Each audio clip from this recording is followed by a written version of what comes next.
All right, so we're going to today. I got my son Anthony here. I'm Anthony Diastello Sr. There's not really a senior, we're just a first and a second. But anyway, I'm Anthony, and I'm the creator of Allies of Majesty, for those who don't know. And this is my son, Anthony, the second. And he is also a gamer. Been playing Allies of Majesty, the role playing game, for a long time. I think you made What, your first character when you were like 6 or five? 5, something like that. I think I learned Magic the Gathering at 4 and learned or in Allies at 5. That's what I was Because, thinking too. It was something like that. Yep. as you know, So, Allies is just a little bit more complicated, especially that edition, than Magic. yes. Yes. Yes.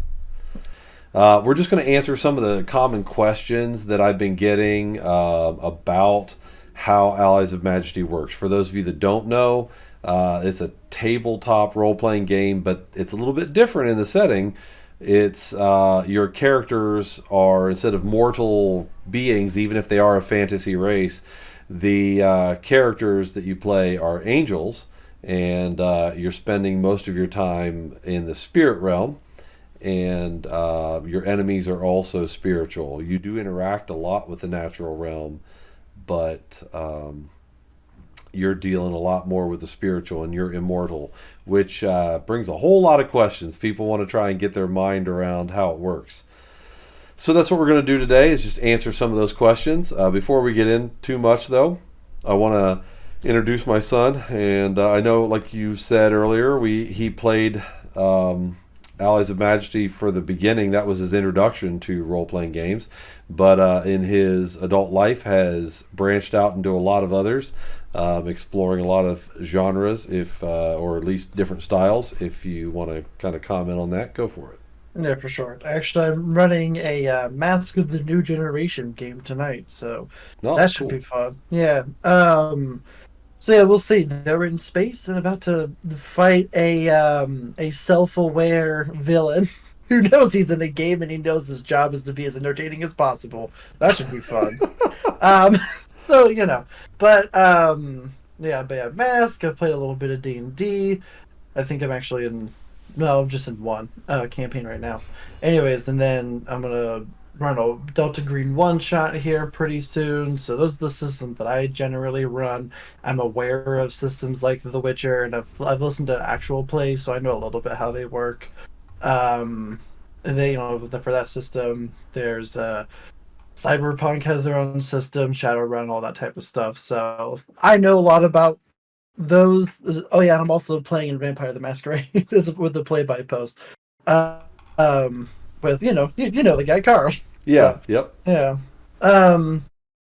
So yeah, I just a lot of like experiments with a lot of other ones, but my very first one was definitely Allies. Cool. So, all right, well, let's dive right in, I guess. Let's get to some of the questions. I'll be answering these questions, but Anthony will be free to pipe in as well from his experience in the game. And it'll be nice to get a little bit of a mixed perspective, some. But let's get right to it. For sure. All right. So the first question is as follows: Is damage lasting? Can manifest angels be hurt physically? What happens to a beat up angel? Okay, so in general, damage. So let's get to the manifested later, and we'll explain that. So in general, when you're playing for these spiritual beings, is damage lasting? Does it persist?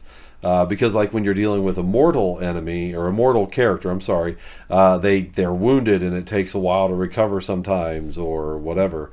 It depends on the system you're playing, how long it takes them to recover. But in Allies of Majesty, yes, it is actually. Now, there are multiple what I'll call health bars, if you will, things that function as a health pool or that can be depleted so that you get defeated. And those tend to be, or those are, I'm sorry, endurance, resolve, and passion. So those three. So endurance is like your standard HP, pretty much, as far as what it means, what it functions as. It's your how much your body can take and keep going. Resolve, though, is a little bit different. It is your strength of will, your fortuitousness, so to speak, And as that can get broken, like your will could be broken, and even though your body could continue to fight, and you may want to, it's just not in you. You don't have the strength of will to push on. And then the third one, passion, is your emotional drive. So if that's depleted, it's more like you just can't find it in yourself to care. And I think we may have all been there at one point in our life on some topic or another. But these things do reflect, when you're dealing with a spiritual being, I think it should reflect things that we as humans might consider more metaphysical or spiritual, even. And not just deal with the physical reality. So those are 3 different ways that you can get beat up. Now, resolve and passion do recover more quickly, and that can be like a matter of hours. If you're completely down to the lowest you could possibly get in the game, we don't actually do a 0 hit points or 0 on those. You can go to a -40. At 0, you're done, you're defeated. But that's what we call what would be killed in most games or whatever. It's defeated, because, again, you're eternal, you'll recover. But when 0 is defeated, but -40 is the lowest you could take somebody down, so it just takes them that much longer to recover. Resolve and passion recover fairly quickly. Endurance, without some kind of a special, like a healing or something, endurance actually could take days to recover. If you were a 0, it would take you 3 days to get to your maximum on your own, just through rest. If you're not resting, you're not recovering as quickly. But if you were completely at rest and at 0, it would take you 3 complete days to get up. So that's the first part of that question. The next part was manifest angels. What was that? Yeah, can manifest angels get hurt physically? Okay, so the short answer to that is no. You literally could have them standing in a nuclear bomb and walk right out of it, because the reason is anything that they present for a tangible manifest, just to be clear, manifest is when they're solidly appearing as a human that you could touch. Or if not a human, an animal or some other thing, when they're manifest in the natural world. But the thing is, that's an artificial manifestation. So that's the thing. It's not that their actual body becomes a natural thing now. It's still artificially connected to the natural world. So any damage, they could maybe let themselves look damaged. Like, Right. If they were trying to play a human convincingly, be manifest as a human, and somebody tried to stab them, they could let it appear as if they were stabbed and bleeding, but they wouldn't actually be hurt. Right. If that answers that. And then what was the last part of that question? Oh, yeah. What happens to a beat up angel? I think you kind of explained that one already. Okay. Cool. Yeah, a good, I guess, like a visual to what you're saying. Like, they could just be untouched, because they're not, like, they're only kind of there, is I guess the way to put it. Is I guess, like, Luke in, like, the later Star Wars episodes, when he, like, walks up and it's just kind of like a hologram of him. Yes, almost. no, It's that's like, a very yeah, good with just example. all the laser blasts at him, and it's just like walks out as like, cool, I guess that was nothing. Exactly. That's the perfect example, actually, because it really is that. It's a matter of he's not really there. Just a projection of himself, or something that he's creating of himself is there. Same thing with the angels. Great analogy, actually. Great comparison. Yeah. All Learning right. a bunch of pop culture stuff is helpful sometimes. All right, let's see. So we move on to the second one. Yeah. All right, cool. How do physical conditions, for instance, weather, affect angels or limit angels? They don't. There is one exception. The way I have it, when they're overlapping the natural realm. Again, imagine pop culture examples. I always like to explain it for those that are familiar with Minecraft as when you're playing creative mode in Minecraft. Except you're not laying blocks down or anything. But the main thing is that you can fly even though you wouldn't normally be. You're not affected by gravity. You can pass right through anything solid. You're not affected by, I can't go through there. There's not a door. Nope, you can just go right through. You can move wherever you want. But just like Minecraft, the way I have it in Allies of Majesty is that when you're in the middle of like a tree or something, you can't see anything but the inside of the tree. So with that's the one thing I do with Allies of Majesty. They don't have X-ray vision or anything like that. They do their vision is affected by like physical objects. So if you're underground, for example, and traveling underground, you might lose your bearings because you can't see where you're going, and also audible too. It's not just sight; it's also audio. Like if there's somebody in a house, it does obstruct, sound traveling and that kind of stuff. So visual and audio gets affected a little bit. Their senses of what they receive. That's the best way to describe it. Their senses of what they receive are affected, but what affects them, you know what I'm saying? Weather doesn't slow them down, any of those kind of things, because again, they're just kind of overlapping. I think creative mode in Minecraft is my favorite comparison. Even though I don't play a lot of Minecraft, I watch you and the other kids do that quite a bit. So. Mostly the other kids. Mostly the guy. Yeah, that's true. Yeah. Once in a blue moon. Yeah. All right, I think that answers that one pretty well. I don't have much to say on that one. It was pretty self-explanatory. This other one's a little bit more interesting. Actually, I do have one more sure. thing to bring up, just in case someone feels the need to ask. Angels can stand in fires, right? Oh, jeez. Nice callback. He's calling back my another cousin of ours that was playing when he was like 11 or something like that. I give this nice long breakdown of this beautiful what's going on in the backstory of the story of where they're just taking up, their characters are beginning, and tell about the condition of this human and whatever's going on, and I'm like, so is any questions before we start? Do you guys understand what all I laid out there? And I get one question from shout out to Daniel out there wherever you are. It was can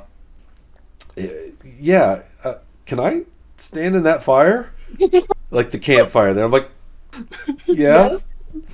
And it won't burn me? It won't get hurt? No. You can do that if you want. Yeah, sure. But that's really what it is. That's a good thing. People, this is part of why the game is challenging to get your mind around, but is also fun because it's something that you're not used to. It's a whole different challenge. Like I said, and that's part of why we're doing this, and I'm answering these questions, is to help people get their mind around it so that they can, instead of being confused by it, be excited about it and giving it a try. And there's no wrong way to do it. I set guidelines out, but how you and your people run it, with your play group, that's fine too. Yeah, for sure. So I just had to bring that up. All right, moving on to question number 3. How fast can angels move? Can they move as fast as a jet? Would they have to board said jet? Or would they have to board said jet? Yeah. Okay, that's good. So with this, how fast is 2 things. Speed and distance and size are relative and flexible between the spiritual and the natural as far as the way we do this in the game. So, for example, let's do the size one. Somebody could, let's say an angel might be a giant, like be twice as large as this human, but then that human, it gets into a compact car and goes to drive somewhere, and there's some evil spiritual enemy that wants to, they're you're fighting over this guy, they could both shrink down and be fighting in that same car with the guy, and it would be fine, and they'd fit just fine. So the host, that's handy for playing a game when you're dealing with tactical style game where you got to measure distances and do those things. Is that you could be in a small lobby and have like 10 angels fighting in that lobby, and you might want to make it somewhat tight, but you can kind of flex it to be a bigger than what that lobby really would be. Because again, you're two different realms, and they're not one-to-one correlation between them.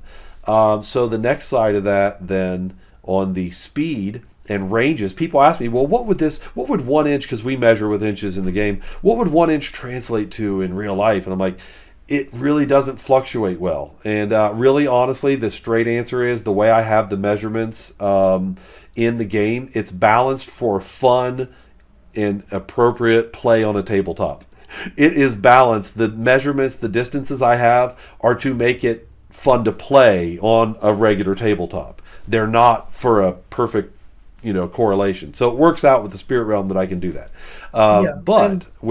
What's that? And also, it's a huge pain in the butt when you're trying to design a map for D&D. And it's like, where's 5 feet? So it's like, but now I have, like, for an interesting battlefield, you have to fight in, like, an enormous room all the time. Like, and that's the thing. Really, if you're really dungeon crawling, I don't think they're big enough for 2 people to pass a lot of times. I think it would be, I think real dungeon crawling would be not something great for a party to do. No, not at all. That's why you have Indiana Jones doing that. I mean, not exactly, but you get what I'm saying. Yeah, no, exactly. So then when it comes to speed, how fast they are relative to a jet, the thing is, ultimately, the way I would consider it is are you trying to stay with that human? Is that the thing you're trying to engage with? Then, you could be sitting on top of the jet, or you could be in the jet or flying alongside the jet. We would just consider the situation that you and the other spirits are engaged in is moving. So the jet is where the situation is, and the situation is moving, and your inertia kind of follows the situation, or can. So really that's something that, as the storyteller, the host, the host is what we call the game master, DM, the GM in our game.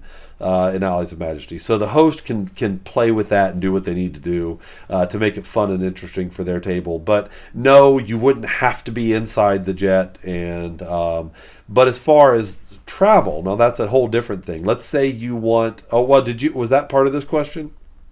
Or I think it's another question about teleporting. Yeah, no, that's a different question. That's a different question. We'll save that then. Let's go for it. For sure. Yeah, and it's one of those things too where like Allies isn't trying to be a super realistic in that sense type of game, unlike, for instance, like Delta Green, where like if you're pretending to be an FBI agent, like the book has it laid out to where what is acceptable for a real life FBI agent to do. Can I have my sidearm on an airplane? Or like yes. That's standard, fine, that's acceptable, for that setting and whatever.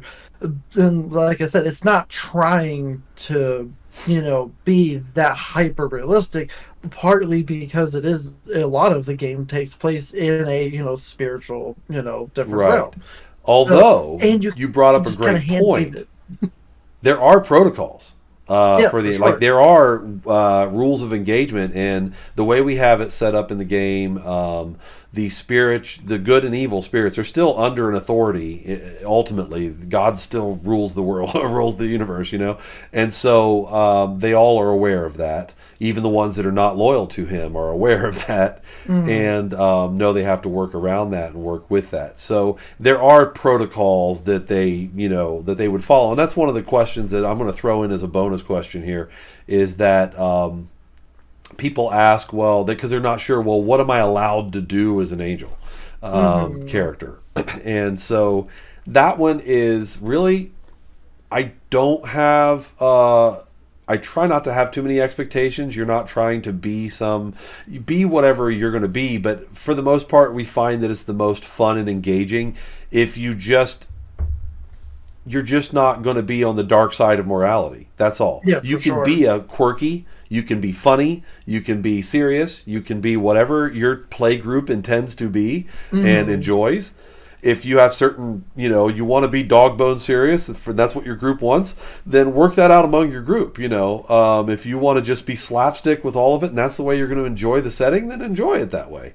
But in general, I have a few things in the game where it's like, okay, you're not just generally going to you generally have to have some reason or excuse to be involved in a situation and just walk up and start fighting the enemy, Yeah.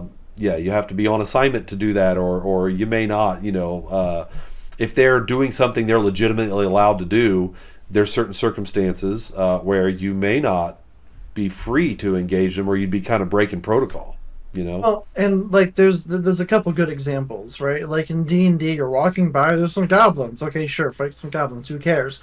A good example is like Monster Hunter, is because like they're literally sending out you on these certain quests to manage populations.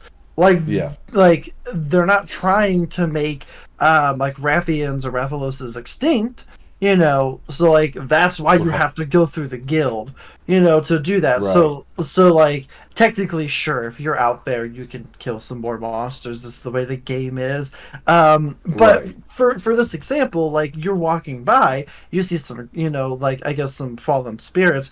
It's like you're not on an assignment to take care of them. Like that's not your job right now. Yes, and just like Monster Hunter, you might be able to, but if you get beat up trying to fight that Rathalos that you saw, then that great Jagras that you should have Yeah. easily been able to take down, you might not even find him and fight him because the Rathalos took you down. Yep, So exactly. it's exactly the same. You're on mission. You can engage depending on the situation, but you may not want to, or may not always be wise to, or sometimes it'd be like a sub rule where you're just not supposed to at this point. Yeah. Yeah, for sure. Cool.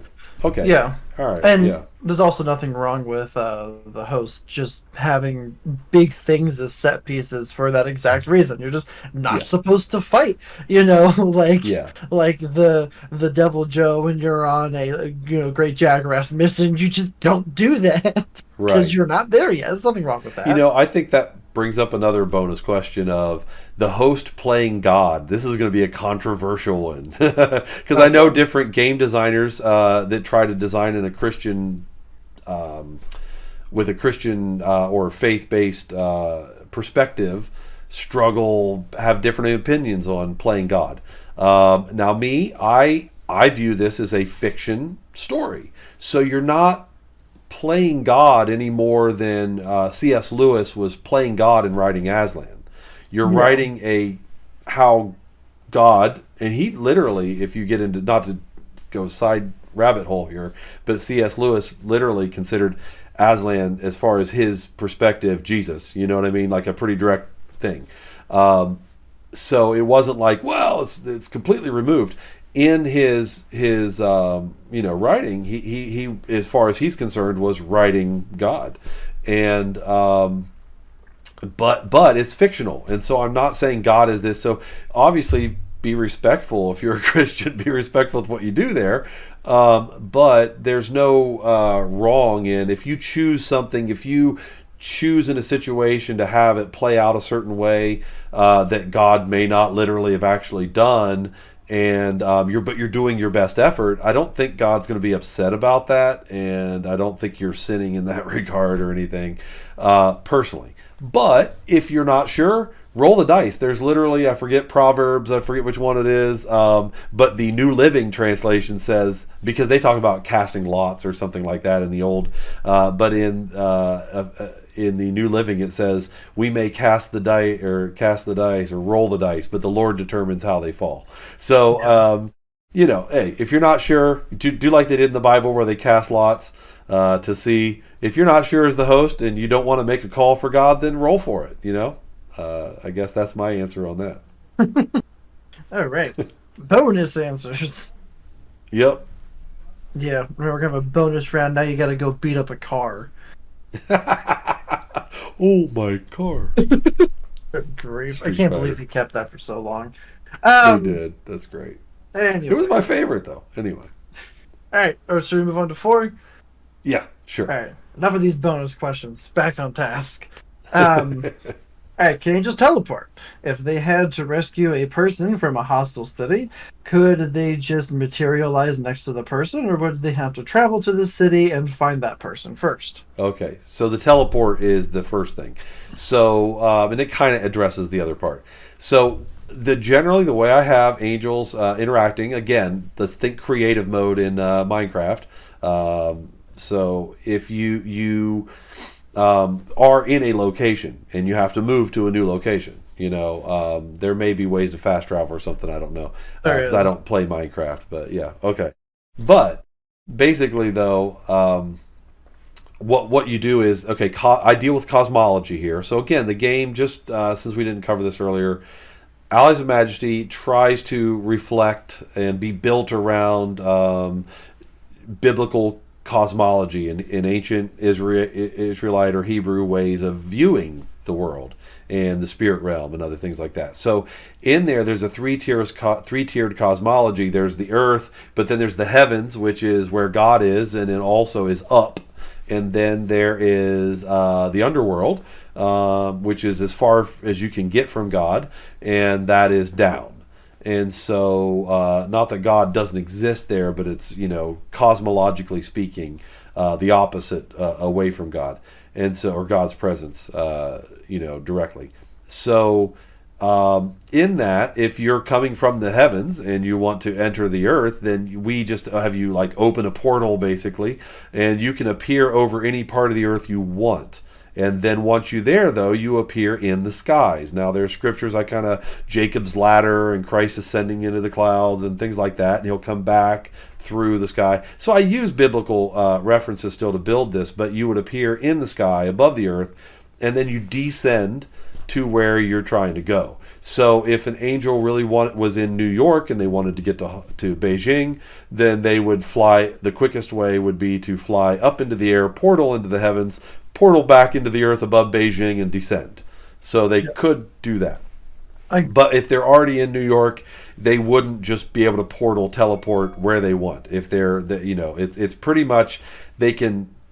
The limit of their teleporting, if you will, or portaling it's more like portaling, is in the sky. Or if they were maybe going to go to the underworld, they'd have to go down, into the earth or something. That doesn't happen a lot in the game, so do with that how you will. But as far as the heavens, happens quite a bit. So that would be it. So if you need to, you can't just materialize near the person. However, if you needed to physically interact with that person, it gets back to our other question, you could go to where they are, only being in the spiritual, and then you manifest yourself. So exit creative mode.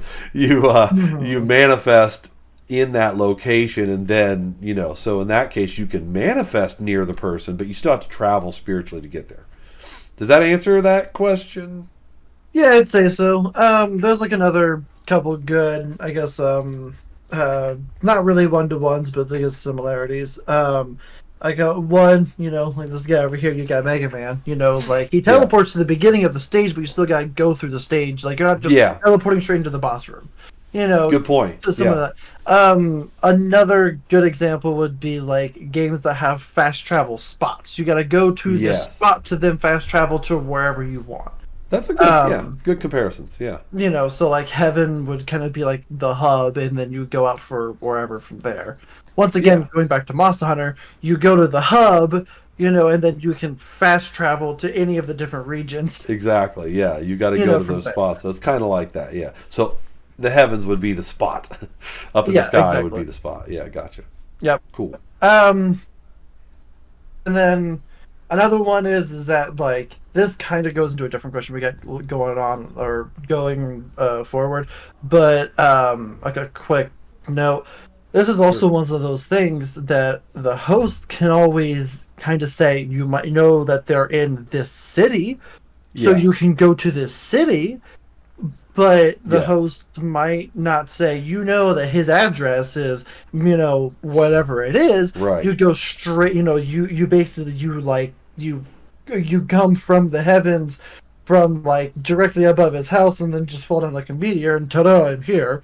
Like Right. it's things where like if the host is wanting a more excuse me, is wanting a more straightforward, I guess, session or mission or whatnot, you Yeah. can do that, sure. But if you're trying to have more of if you're trying to get your players more involved in not just the character, but like the city he's in or whatnot, you could just say, hey, he's in the city, figure it out from there. Right. Yeah, yeah. And that's the thing. That's kind of up to the host to play with how much information. That is, I think, does touch on another question coming It up. does. But I will say this with what you said. Just even if you did know exactly where his address is and materialized directly above his house or portal in of directly above his house, I mean, and drop straight down, it isn't always safe to do that. Still, so remember that the Earth at this time, or at least at any time biblically, pretty much is a largely hostile environment to holy spiritual forces, and so there are evil that are kind of in charge or have authority, and they will patrol or have their area patrolled, and you might meet a fairly powerful evil if you're just trying to directly descend above a place you're trying to get to. But there are what are called holds, and there are unholy holds and holy holds. And so the skies above them are considered safe. Again, I'm kind of pulling back to Jacob's ladder here. There's this location where the angels ascended and descended. So I'm kind of playing off of that. But if there is a place that is rooted in holiness, has a holy influence, then that is a safe place to ascend and descend generally. The evil will respect that, and partly because they know they have to.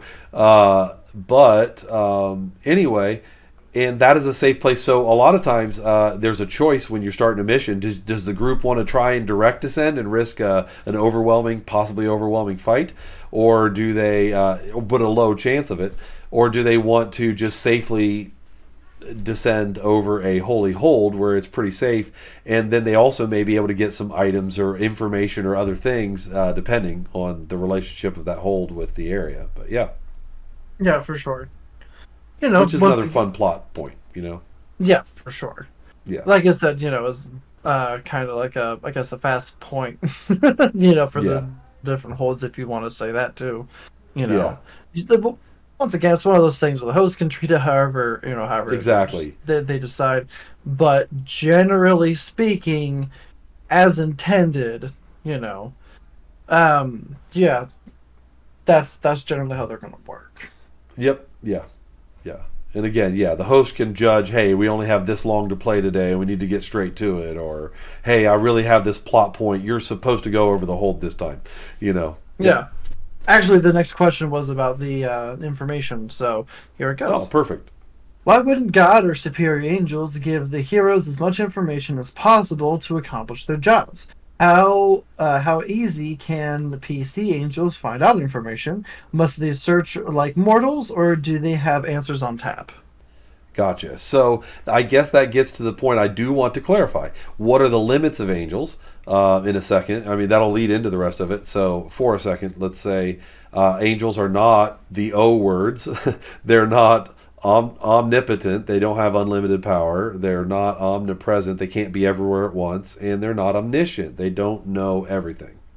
And so, with that, then, what do they know? And we know that they have some special freedoms when it comes to power compared to us, and special or differences with their presence in a sense when it comes to as compared to us as humans. So how does that work with their knowledge? Basically, they're not limited by a human brain. I don't know how actual true this is, but the way I understand it, because somebody gets in a car accident and they were a genius beforehand, and now they may be a genius somewhere in there. Their spirit didn't get damaged, who they are didn't get damaged, but their body did and their brain did, and now they can't, even if they can think all this inside, they can't communicate it outwardly, or maybe they just can't even function.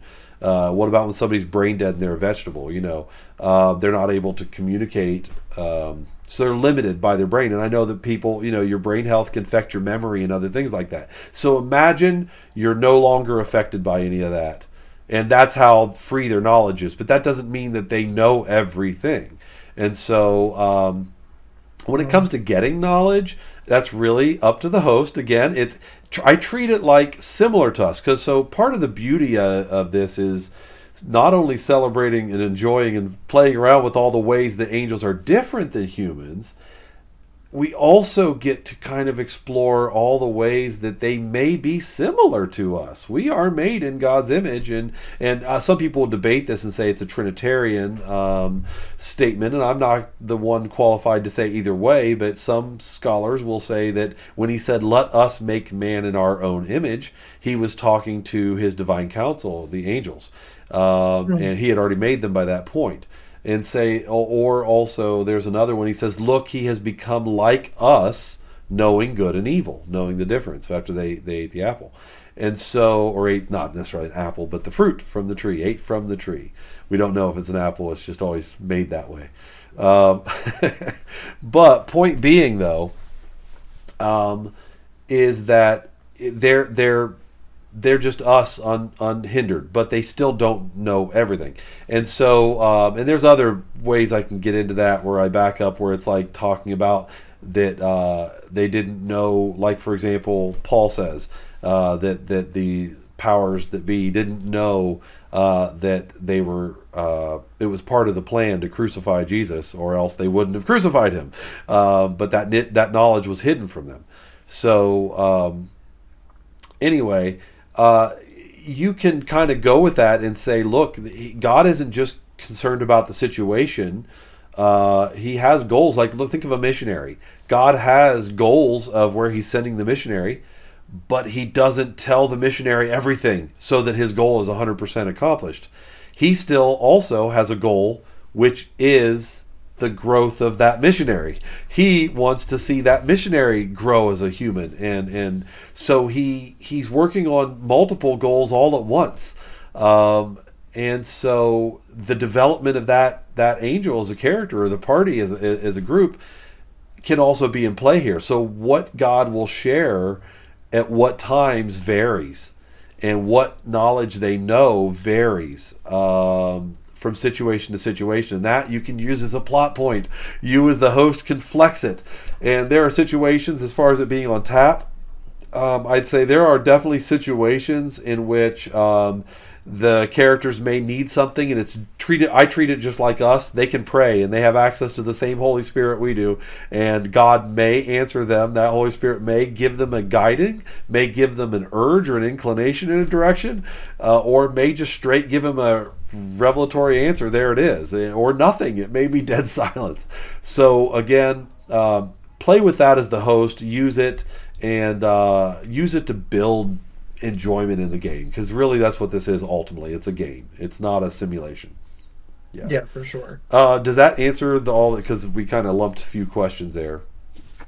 Yeah, I'd say so. Something else that I want to bring up is that it's saying, like, why don't they get all the information to accomplish their job? What if their job is getting said information? Exactly, and sometimes it can be. Absolutely, yes. I mean, you have one of the disciplines of messengers are watchers. Yeah, witness. Witness now. Okay, yeah. The names is changed. Watcher is the general thing of what they all are, which has to do with not just passively overseeing, like the Marvel Watcher, observing, but actually being able to get involved. But Watchers is what we all are. What all of the angels, the holy angels, are, is Watchers. But Witness is a discipline, like a subclass for Messenger. Exactly. Yeah. But so with like the messengers being a thing, like if just information was just like, as the question said, on tap, that kind of makes messengers not as cool anymore. Exactly. Yeah. This is true. This kind of messenger's whole thing is that they're fast, they're able to get information out there, they're able to like observe to better perceive, exactly, to get said information. Yeah. Like, you want a messenger in your hold because you don't want to just essentially be a sitting duck, Yeah.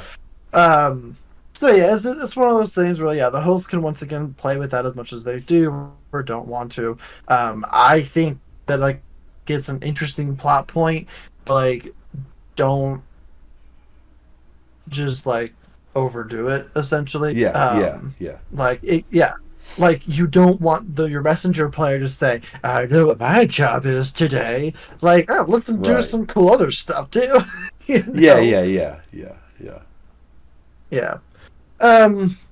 But yeah, like I said, and as you said, like the host can once again mess with that as much as they want. Absolutely, yeah. Um. All right. Another question is what about equipment? Can it be lost? Ah, yes. Okay. So this question comes from the idea. I think that the person that was asking it was saying knew that I know that I say that basically, for example, there's no armor in this game. There is armor, but there's no like. Well, one of the things you got to do for your character is pick your armor because and it used to be that way. We've gone through multiple versions of the game, and in the but once I made a shift. At some point, I made a shift, and this is a good time to bring this up. From at one point, like Allies 3.0 was pretty great for a physics sim. You had trajectories on arrows, and I realized, and all this other stuff, and I realized, a god actually pointed out to me. He's like, wouldn't you like it if the game actually reflected spiritual concepts more, and the game actually, the mechanics of the game brought you into that mindset? And I was like, yeah, it's a good idea. I'm gonna have to rewrite the entire game though, and I just got 3.0 where I want it. It feels good now. But it's the right thing to do. Yes, let's do I'm it. telling So if you really wanted to, I don't know if you still have the information for it, but you could just make 3.0 its own thing. It's outside of Allies. Like that's true. I could use it it for a got system really for in a whole depth. other game. Yeah, yeah. Yeah, for It's sure. true. If you wanted, I Yeah, mean, yeah, no, that I could system's because pretty it's fun. I different liked enough it. too. Yeah. Mm-hmm. Back then we were But still yeah, using the it's percentiles, oh yeah, and that's the the thing is that D100.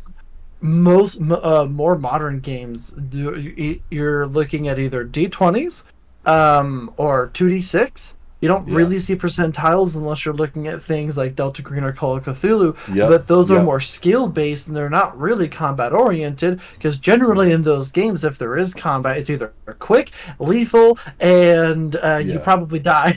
you Yeah. know like True. that's not their focus, and I definitely think like a percentile combat focus system could be really interesting, but that's a whole Yeah. different tangent. um So with that, then, yeah. So getting back to this, then with the equipment, um, one of the ways that we reflect the concept that this is a spiritual game, that the characters are of the spirit realm and not of the material realm, is that your armor, whatever clothing you look just like their face. If you know the four orders, I made a video talking about this at one point. But the appearance of the characters is really what they choose to present.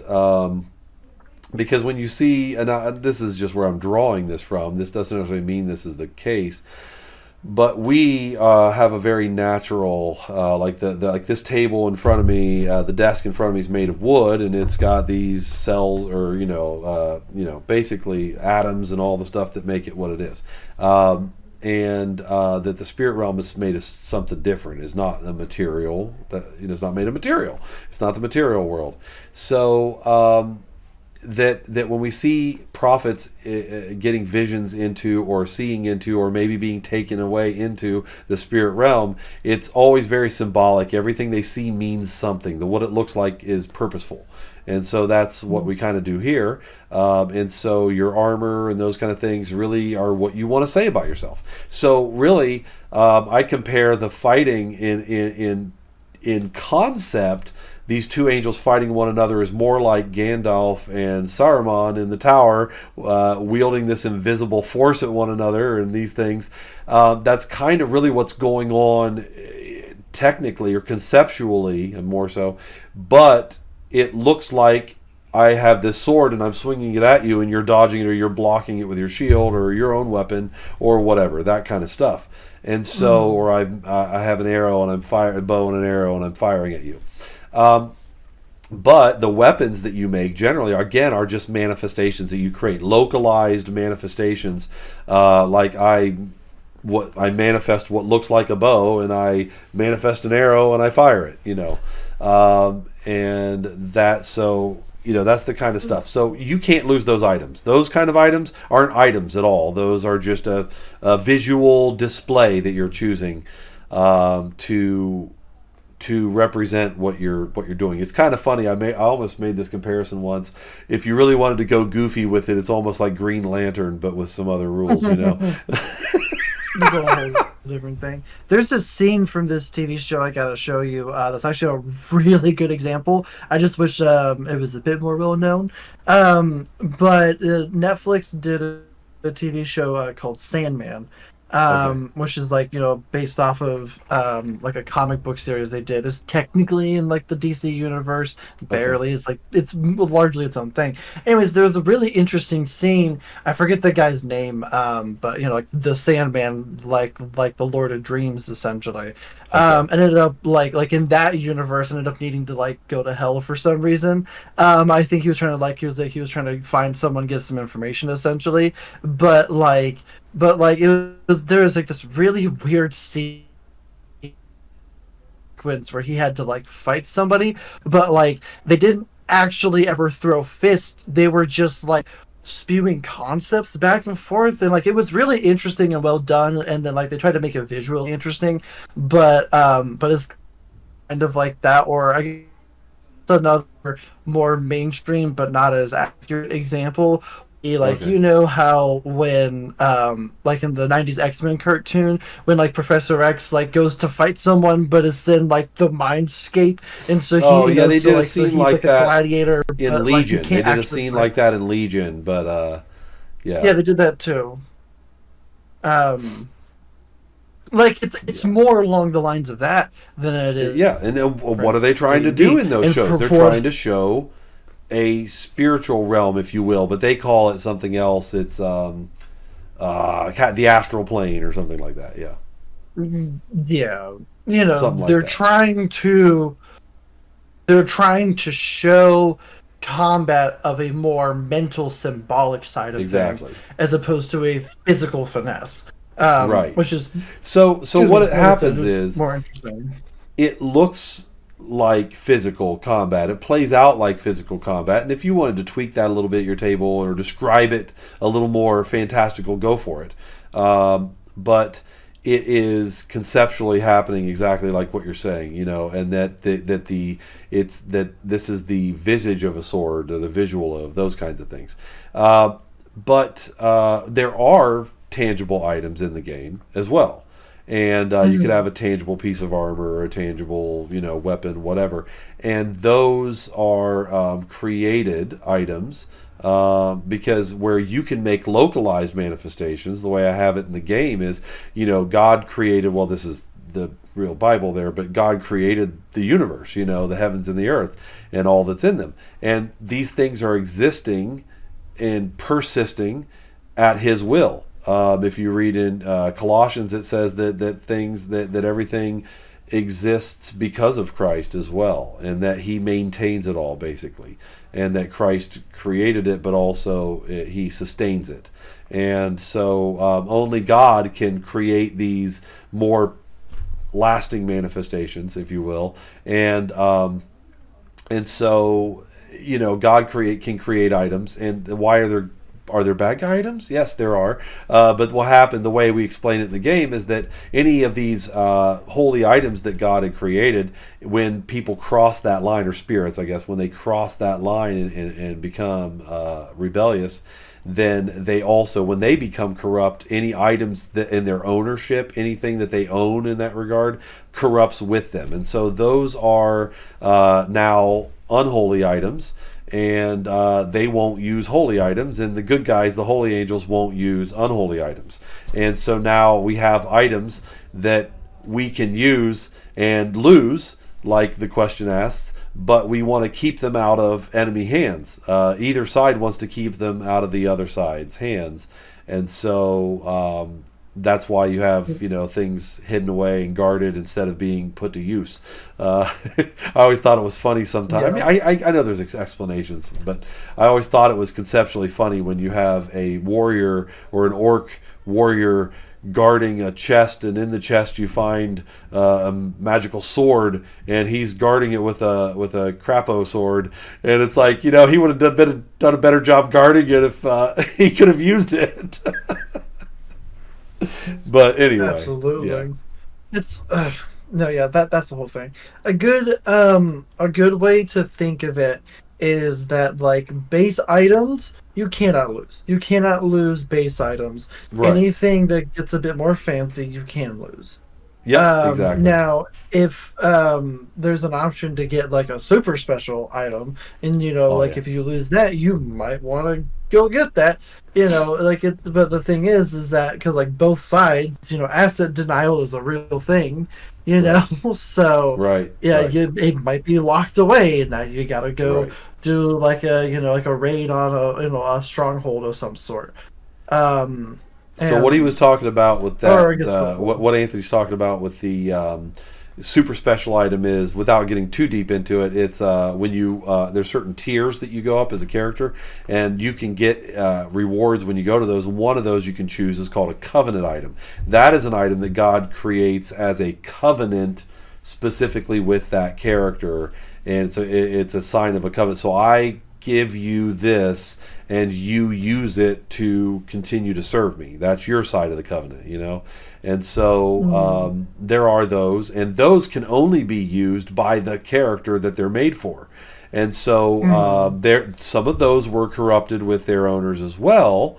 So those are called articles of dominion at that point. They use them to further their own dominion and not God's goals, but the no longer in covenant, but those can only be, they're kind of like in D&D terms, attuned to that character or something like that. Like they can only be used by that character. And so when you lose that, you can lose it, but it's going to generally find a way to come back to you, whether that's a plot point. Now we have a side mission where you need to go retrieve it, or somebody else recovers it at some other group and they get it back to you. Regardless, though, one way or the other, that is a fun plot point. You may have to go several sessions, quite a few sessions without it if you lose it. Yeah. Yeah, think of it like Captain America's shield. Oh no, someone broke his shield. It happens once Right. in a blue moon. I mean, it does. He might go several issues without having a shield, or I guess in Adventures with Mightiest Heroes, like he might go several episodes without having a shield. Right. But at some point, someone's gonna figure out how to fix it. We all know it. Like it's only a matter of time. At some point, it's coming back. So it's an energy shield. Same with like Mjolnir and all that kind of stuff. Yeah. Yeah. Yep. For sure. Yeah. Yeah. But so with all that being the case, like once again, kind of going back how you were saying how like the game can be a bit more goofy or it can be a bit more serious. Like I know that like one of your character's covenant items, Apex, like is kind of like a wrestling belt, if I'm not mistaken. He has the gloves, he has the gauntlets, and he has that giant ruby necklace. Oh, okay, my bad. And like, but both of those things help him with like more of his grappling style of fighting, because that's what he does. Like yeah, he he's the closest thing to like Hulk Hogan or Randy Savage we have in the game. He really is.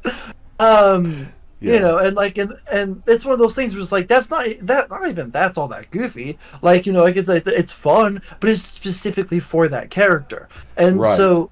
But then you can go to the other side where it's like absolutely nonsensical. I have a character that's his entire thing is a joke. Like his I'm forgetting part of his name. I can already know it because it's so long now. But it's like Amaziah, Rip Rippity Jenkin, the Yell-It Zealot, and then I think there's something else. But like literally, we talked about it. And his covenant item, because I used the Leroy Jenkins figure like as his character, would literally be a chicken leg. Like that's literally what his covenant item would be, because it's goofy and we're just kind of having fun. And if I'm playing a more serious character, I'm going to play someone like Mishpat or Hark, which or Ark, which those names are so similar. Anyways, that are like a lot more serious. You know, all of them have their own Yeah. different flair and whatnot. And then I have my character that's like, if I'm playing with my younger siblings, then like I know they're not going to take it that seriously. They're just Yeah. not, you know. Yeah. Then like I'm gonna pull out Amaziah because Right. he's ridiculous, you know. And that brings up one of the things that's not in the questions too is that how does it work? I've seen videos more recently where they're talking about I've uncovered. I mean, they're dramatizing it to make it for their YouTube video, but they're like, we've uncovered the way that Gary Gygax originally wanted D&D to be played and the way he envisioned it with a persistent world and a stable of characters. That's what they get into, is where every player has a stable of characters and it's a persistent world. And while this warrior that you have is beat up and recovering, this fighter, you may need to take your wizard out for a while and things like that. So Allies of Majesty, though, by nature is like that. So because the story focuses so much on the human events and isn't core, and I mean, you can build it this way, but isn't generally the crux of it isn't centered around each of the drama of the PCs, the drama of those angels, then you're free to have a stable of characters, and you're like, this time I want to play. I'm in a lighter mood. I'm ready to have some fun. I want to knock some heads. Let me get Apex. Whereas, like, no, I want to be I'm feeling more, like the tick, but serious. I'm going to pull out my Cabal character that is, that's more the judge, and he's like, speaks a lot more like Thor in the comics, not in the movies, but a lot more serious. Yeah, yeah, for sure. So you can play the way you feel, and you can swap out characters and that and stuff. It's a whole different feel of a game, and that's a thing I'm excited to bring to the game space as well, and let people experience something more like that as well. Well, and like something that that's interesting, but like a bit different. So like in D&D, like the characters I've made, like I have one character that is kind of a joke, but like eventually you want them to be more serious. Yeah. Like his entire concept, I got his figure around here somewhere. Is that like he's a dwarven bard who plays country music, and it hurts all of the bad guys because he's really bad at it, and also it's country, so it's going to be bad by default. If you're asking me, I'm sorry for those of you who like country, but like this more modern country, it just hurts me to listen to it. Like I can listen to some like older stuff, but like, oh dear lord. Anyways, and so like that's a fun, goofy concept, but that's only fun for so long. Yeah. And so like what I've realized is I want to make more and more, at least a bit more serious characters that have room for development and growth and whatnot. And granted, that character did, but like I feel like it was a bit little too late, because like by the time he actually did, like the game was kind of wrapping up. And the other thing is that like the campaign that you're running, or just the DM might not be interested in actually giving you opportunities to advance said characters. Yeah. So with the focus being on not like the characters get attention, like they're like in allies for sure, they absolutely do. Everyone has cool moments and everything, but the thing is that because the story focus is on the actual people that you're trying to help, that allows your character to more so like learn and grow based on what's happening in the story and what the people are, making them more interesting. That's what I was just about to say. It hit me too. I've said this to somebody else, and I was like, I need to say this, and then you said it. The thing with Allies of Majesty is it's less about the backstory of your character. You're not necessarily needing both. All of you have a fairly similar backstory. You can write something unique in there, that's fine, but I mean it's not really about the backstory. It's about the forward story of your character. It's about what they will do and how they will become. They're really very much, because there's no character death, because you don't just die and lose your character can go through suffer some major defeats. The whole party can, and you're shaped by those. And there's a lot of, it's not just, you got to be careful because we don't want to TPK and everybody's going to lose their characters, and you don't have to coddle people. You get defeated quite a bit. I mean, the host could be easy on you if they want at that table, but we, knowing how it works, we're like, man, we have some brutal fights sometimes where we're just going to get owned.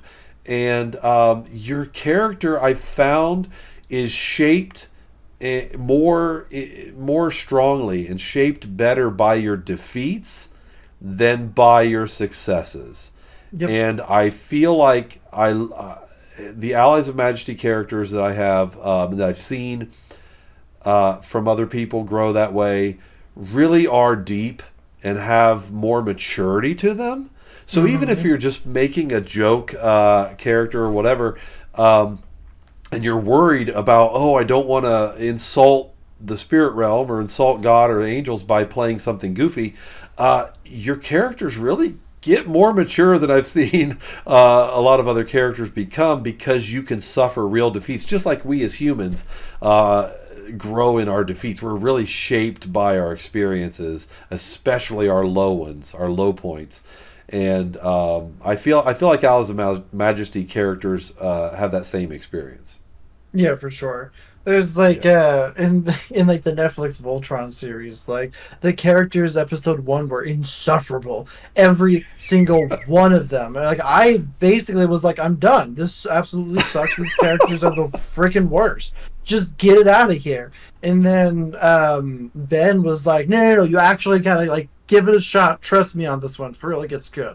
And then basically like they did that so they could have like a lot of room for those characters to grow. Yeah. And a lot of that, of them learning was from like messing up, and stuff like that. Yes. So yeah. It's one of those things where it's like you want an allies like you want to build your character with room to grow, just because like a lot of how the actual game works with you getting a bit more powerful is by like your characters like actually growing and learning things in a lot of ways. Absolutely. It's like it's not even necessarily just like physical prowess. I went up a level, now I know who's strong. It's like it's like no, they actually are growing in these things. So like, and that's something I always like, is when a game makes any kind of effort to try to reflect what your character is feeling or how they're doing emotionally versus like the actual stats, because those are connected. Like they really are. Like a great a great example is that like you might get like just absolutely hit by something huge in D&D. I'm at 1 hit point. I'm still going to walk around and be fine and like do a dance, and meanwhile I'm just like there's blood all over my face and like my leg is broken, but mechanically I'm good. Thanks, man, for feeding me that good berry, and now I'm fine mechanically. Like, come on, dude. So, I always like it when a game takes the effort to make something like that actually matter. Yeah. Which Allies has that pre-built.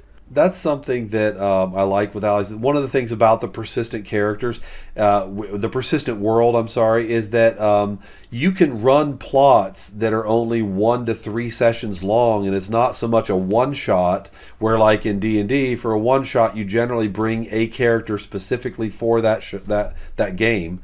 And then when that game is over, or that short storyline is over, that character's done unless you sneak them in another one later on, some other one shot, I'd never do that. That's never happened before. But people can't generally maintain. I mean, there are some that have, and it's awesome. Great. They've been able to maintain these long campaigns, but most of those fall apart halfway through. So what's nice about Eyes of Majesty is the character mix, the players can shift. Who's there this week can be fine. You don't have to call it off because one person couldn't make it if you have if somebody else could. Now, if you're right in the middle of a fight and you're paused, it might be like, let's just wait till that guy shows up next week. But otherwise, though, generally you can just flex it around, or heck, you could be like, hey, so and so can't make it. We'll leave that game on pause. Let's do another session this time. Yeah. But ultimately, the characters persist long. You keep these characters through storyline after storyline after storyline after storyline, and so they, even though the story isn't about them, they still grow in depth because you have this history. And it's fun when you get together with other players and they have their characters and you're like, wait, has this character run with that guy? No, they haven't. They're meeting each other for the first time. Even though I know how you play as a player, our characters are meeting each other for the first time. Or you have that time where we haven't run together in a while, but Cabal and Atsum used to run together a lot, which is a character of Miguel's, and when they got back together, it was like, always felt really good. Like, yeah, it's been a while. It's like brothers reuniting, Yeah, and sure. So it brings a whole different dynamic, and it allows you to have rich character depth and progression. Because even if you do sneak your character into a different one shot, they don't have that history with the other characters in the one shot. But you in Allies of Majesty can shift who's running the game, who's hosting, who's DMing or GMing, can shift per little short storyline, and you don't have to have forever GMs. Nobody has to be stuck as the forever GM. But even though the human stories are short and they change up, the characters have depth and history of relationship, and they have a history, and that's a fun thing. Yeah, that's unique, sure. I would say. Yeah, for sure. I mean, and the thing is that the closest thing, as I've talked to you, actually pretty recently about it, is that like the closest thing with that setup is Delta Green. But even then, Delta Green, your character dies, your character's dead. Like, unless you want to say, you could, just because of the way it's set up as like a mission-oriented thing, sure. Like you could say this is before they died, and you get to play him like one more time with like somebody of those characters people really liked, or whatever. Like there's ways to work around it, whatever and whatnot. But the problem with that system is that your characters are expected to die, and so you can't run really long campaigns unless you get really creative. Like there was a podcast that was using that system, but like their sanity meter was like almost to zero, and so he was like, how do I fix this? And then granted, it was a really cool story moment, but that's why they introduced time travel. He had to introduce time travel to fix that problem. And so that's an obstacle you have to work around when making stories like that. Which, if you already know what you're getting into and you're planning around it, that's not the end of the world. But still, that's something you don't got to worry about with allies. There's a lot of things that can be finagled with, and it doesn't negatively impacted the game in any way, shape, or form, which makes it very versatile and very flexible in a lot of ways. While it loses flexibility on some fronts, it gains a lot of unique flexibility on other fronts. And I think for some people, I don't expect it to be everybody's only RPG. I don't really expect them to change over and this is it. That's not the way RPGs are. I mean, it's you play around. It might be I hope a lot of people's main RPG, or for a while at least. But the thing is with it is it does new things. It offers unique settings. It's not just another setting with dwarves and elves and or whatever, or another. It brings unique things that even crossing between cyberpunk and high fantasy don't cover. Or sci-fi and high or any of those. Like those don't. They have some unique. They're unique among compared to each other in some ways, but Allies brings in things that's unique to both of those. And it's one of those things where it's like, let's say Warcraft, Warhammer, not 40K, just normal Warhammer, and Lord of the Rings, Exactly. It's like, oh, they're so different if you really get into it. But like, if Yeah. I bring it up to like grandma, she's gonna say, "Oh, it has orcs, and I know what those are because I've read Lord of the Rings, and Yeah. so this one has orcs, and that one has orcs, and the Lord of the Rings has orcs, so I know what orcs generally do." Yeah. Like, you know. Yeah. Yep. I don't know. I've probably told her enough about Warcraft. Maybe she knows a bit now. But like, still, the point is that Grandma like, knows Warcraft. gosh, that sounds like a podcast. It This does. sounds awesome. I would totally listen to that.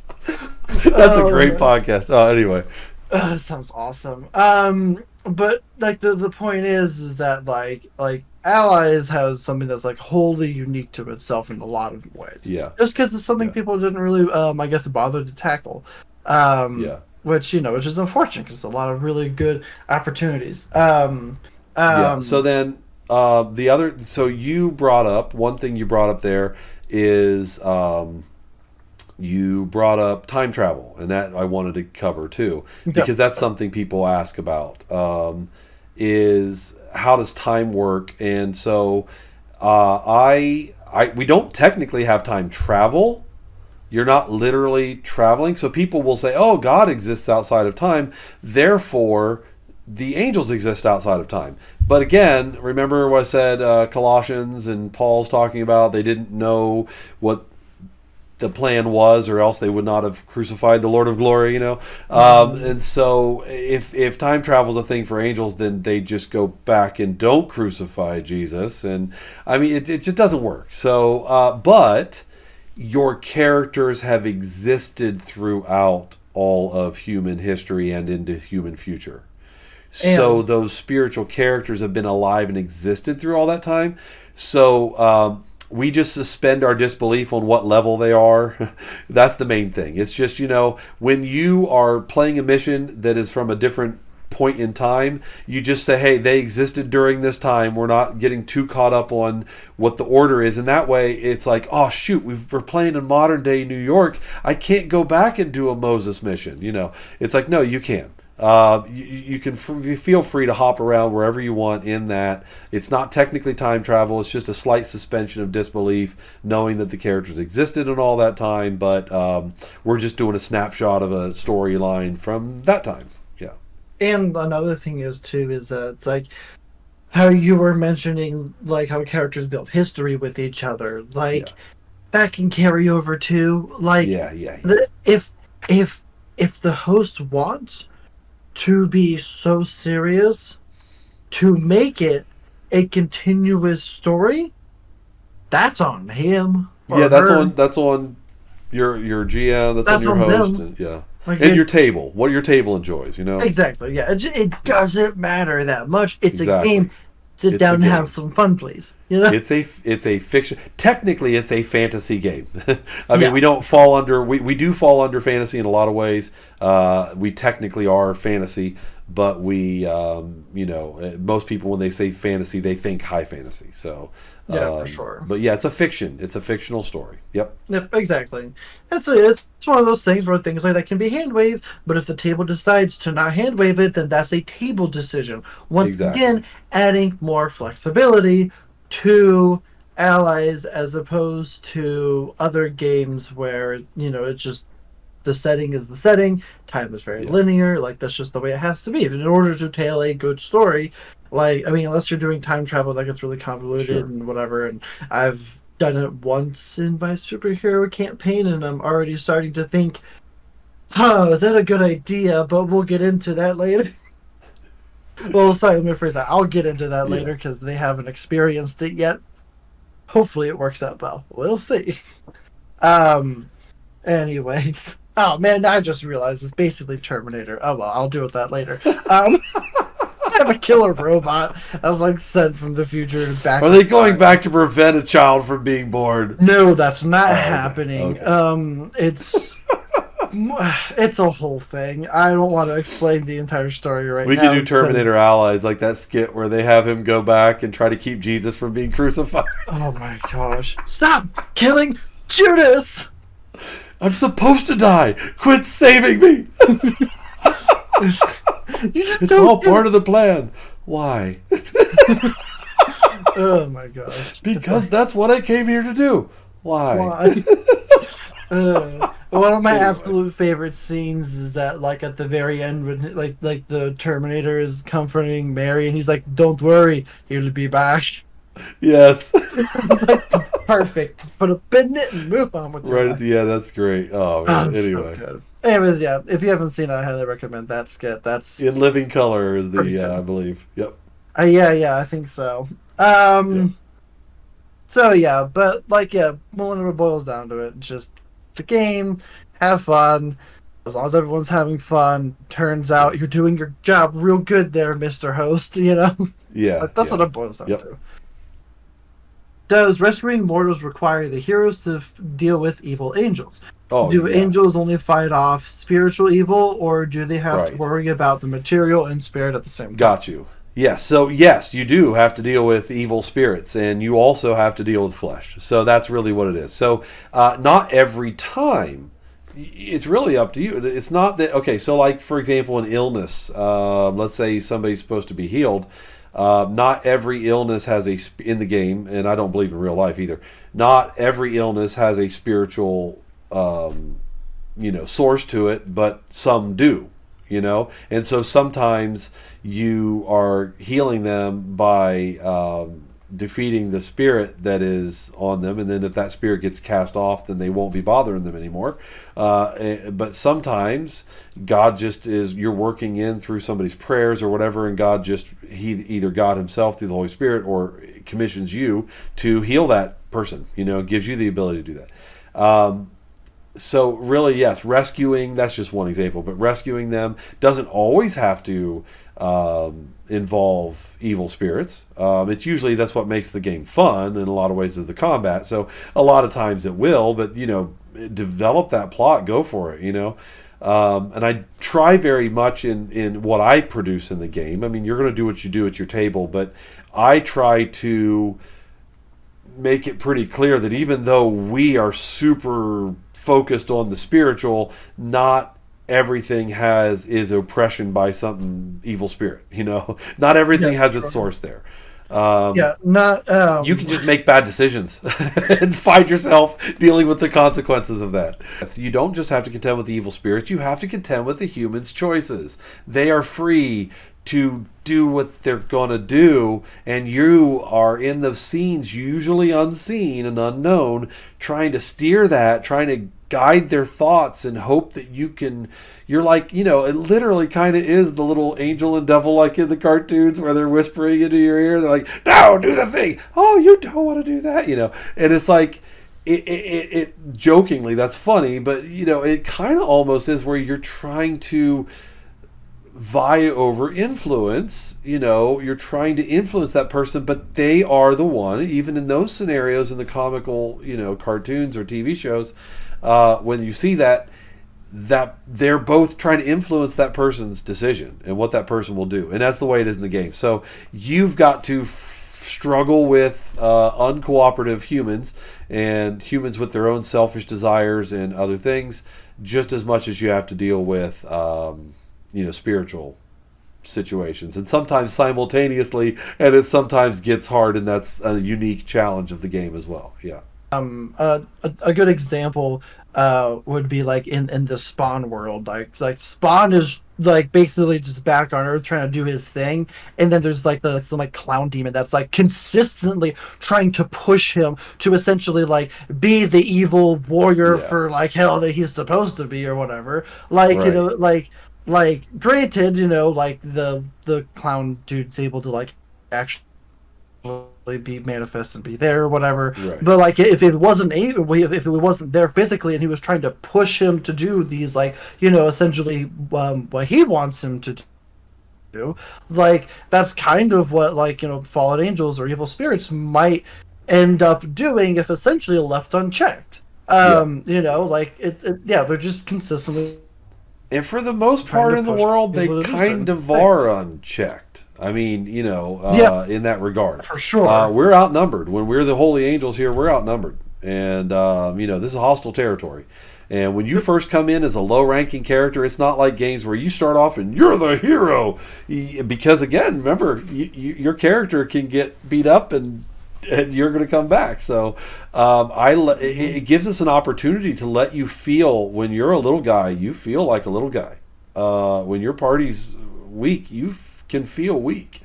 And there really is reward to gaining strength and feeling like, hey, I've earned this. I'm getting somewhere. We've worked hard to get where we are now. And that's also fun and rewarding about the game, when you have these long-term characters that grow and grow and grow from tier to tier to tier, And that is rewarding about the game too. But yeah. It's largely it's unchecked. As far as the world is largely hostile, and our interference is usually due, and you can do what you want with it, but I often have it tied to prayer, because God, from what I understand in my studies, is that God, gave dominion over the earth to humanity, and we botched it and we handed it over to Satan. Then you've got Satan tempting Jesus in the wilderness, and he's saying, look, why don't you bow and worship me? I'll give you all the kingdoms of the world. He shows them the kings of the world. He says, they're all mine. They've been given to me, and I give them to who I wish. So, and Jesus didn't say, He's like, well, it's written this. So I kind of go with that idea, in that, it's like human prayer, like, that faithful grandmother or mother that's been praying for their child, or all those things. Those are the things that free us to interfere a lot of times. God can do what he's going to do, and sometimes he's just going to do things. But for the most part, there's the scripture where he says, I sought for a man to stand in the gap. This is in Ezekiel, but I found none, and so my wrath's going to be poured out. He was looking for somebody to intercede and didn't find anybody. And so, there are more examples than that, but that's kind of what I go with. And so also it makes for a fun plot point, because why are we outgunned in this situation? If God really wants this to happen, well, I tried to inspire prayer, and this is all the prayer that was there, and so it only warrants us sending this strength of a group. And so you're outgunned, but do your best, doggone it, and you win a lot of those times. But yeah, it's fun. It adds tension to the game. Yeah.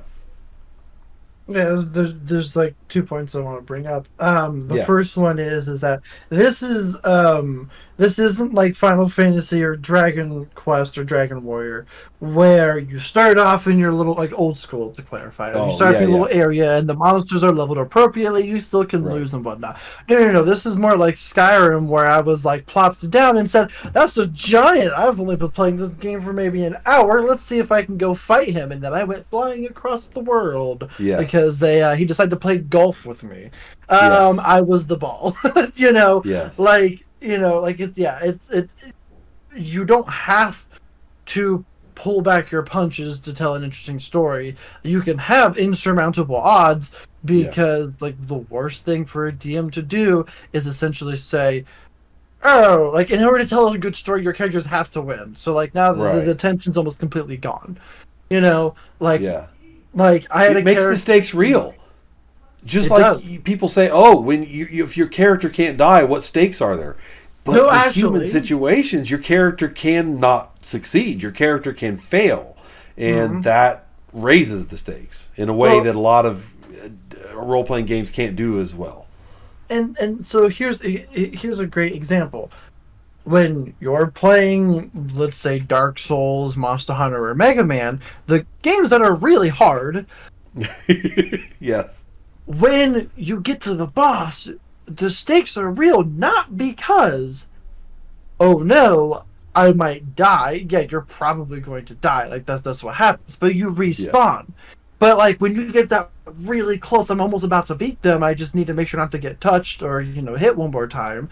Then like that's why the stakes are high in that moment, and Allies allows you to do that because more or less you're going to respawn, as opposed to games like D&D where or even Delta Green in a different manner. I'll explain why Delta Green, but like D&D, for instance, it's like your characters have to win in order for a good story to be told. You definitely can't do like a total party kill or TPK, because then there goes your story. The DM wants to tell his story, or his or her, or whatever. The DM wants to tell their story, and so like that's just the way that is. You're probably going to win. Like I literally had like a DM say, "No, I'm not going to kill your character." I'm like, "He got hit to like almost half health, and like these monsters are pretty strong. And like if he dies, he dies. That's fine with me." And it's like, "No, I'm not going to kill your character." I'm like, "Well, thanks."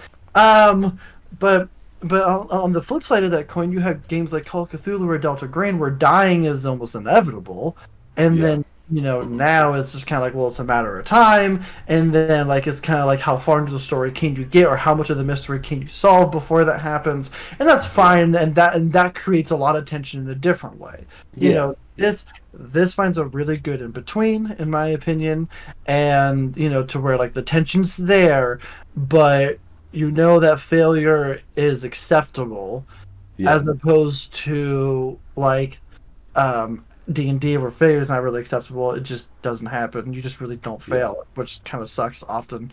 Or like on the big scale, small scale you can. And once again, this all Sure. depends on who's running it and how they want to run it.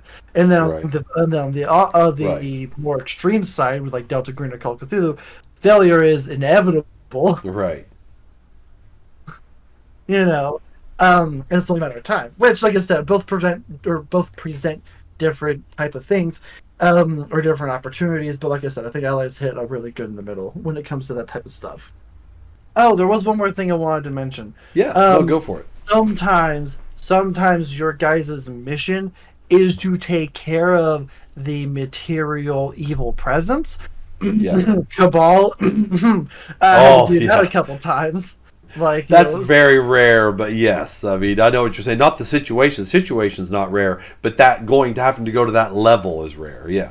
yeah, exactly. Yeah, Cabal just straight up had to take out a false prophet at one point. Like, Yeah, yeah. you We know, actually played it out. It was the one I think Isaiah was prophesying, and I think it might not have been Isaiah. It might have been Jeremiah. But somebody was prophesying, and there were false prophets that were trying to give feel good messages, and he's like, "Yeah, no, that's not right."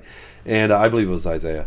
But anyway, and he says, "Well, yeah, but you're going to die." He's like, here's the sign, like you're going to die in like 2 weeks or something like that. But anyway, so I had to go and actually enforce that yeah, as a character, and it impacted me, man. It was rough. Like I actually took my character took some time off. So to speak, he just kind of focused on being in God's presence and praising Him and all that kind of stuff, just to really make sure, everything stayed right, because it was impactful for him to have to kill a human. Yeah, that's not yeah, for something sure. common. That's what I meant. That part isn't common, but yeah. Exactly. Yeah, that doesn't happen often, but not off the table. But it's not Like off the table, exactly. And I mean, hey, that's the thing. I mean, he plays a character that is a judge, and a judge sets things right, or does things, and so bringing about being an instrument of God's, decrees is part of the role of being that subclass. So that time it just hit an extreme for me. Yeah. This actually ties really well into the next question. It says, "What limits are there on angels' involvements? Can angels on either side kill humans?" We discussed this. Can angels directly interfere, or can they only give ideas to humans? Okay, so as far as what limits, the limits really are kind of like your mission parameters. Yep. I would say there are in general, we prefer subtle over overt. So generally, you're going to not just appear in your full glory as an angel and try to just "Thus saith the Lord, do this thing." You're not generally going to do that. That's unless you're sent to do that. Dreams are another thing that are unique, and I'll cover that in a second. But otherwise, like, whether you want to just whisper in their ear, which kind of registers to them as a thought, you're speaking to their spirit in the spiritual. You're not manifesting it, and so they register it as a thought that's not your own. I think most of us have ever had that experience where you think something and you don't think you came up with it. So that's kind of what that is in the game. But there's other ways you can do. You can manifest as a person and try to you're a person along the way there while they're traveling, and they just a chance encounter that or whatever it is, a chance encounter that impacts them with this meaningful conversation. Paul says we've all entertained angels unaware, or that we've likely have. So your creativity is the limit, along with also the mission parameters. So if you're ever going to cross a line and go too far, I generally ask the host, I put that on the host to say, look, what's too far? And the Holy Spirit can be that nudge to say, that may be too far in this case or right now, especially if it's extreme things, as well. Giving a human a dream is kind of a bigger deal in the game. And they can't just freely do that. We have to have, we generally need God's permission to do that as good guys, and bad guys can do that kind of thing with visions and dreams. If it requires the human to kind of not cross the barrier, but approach that barrier in some way, transition that barrier between the spiritual and material.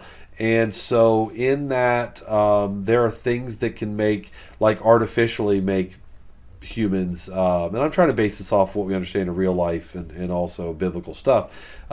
Like on the holy side of things, fasting might be something that could do that, help to thin that barrier. You're strengthening your spirit if you're praying, fasting and praying. If you're praying and weakening your body, you're tied to the natural with the fasting. I don't know if that's exactly how it works, but I mean, that's one thing. But on the other side of things, psychotropic drugs and things like that can definitely, if you'll notice, most pagan things aren't just about, and they may starve themselves or do other things, but they do things that weaken their body, and they do things that affect their mind. Free their spirit. I don't know if you've ever been around somebody on LSD or having a flashback. I have, and multiple times. Not that I did it myself, but in college, you experience people, and just in life. And so it sometimes seems that they're not just hallucinating; they're actually crossing over a little bit there, seeing things they wouldn't normally see. But if you look at pagan, if you look at look at most any representation you see of a dream's journey or thing like that they need to do, a vision quest, they do things with these drugs or other things to try and alter their mind. So in the game, those kind of things can help to cross that barrier where evil angels could give a vision or a dream to a human, and that's how they seek to do it. But otherwise, that's something that's not just something handy you just do all the time, I guess is the point. Yeah, it's not one of those things. Hi, my name is John Doe, and I'm walking down the street. I see a vision. That's not. Yes, yeah. Yeah, that was first. And some people are going to be more open to that than others, more readily able to receive it than others, more in a place where they can receive that.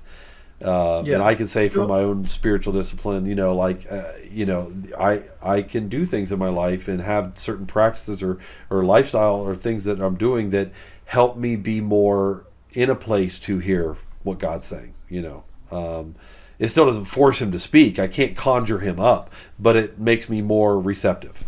Yeah. Yeah, for sure.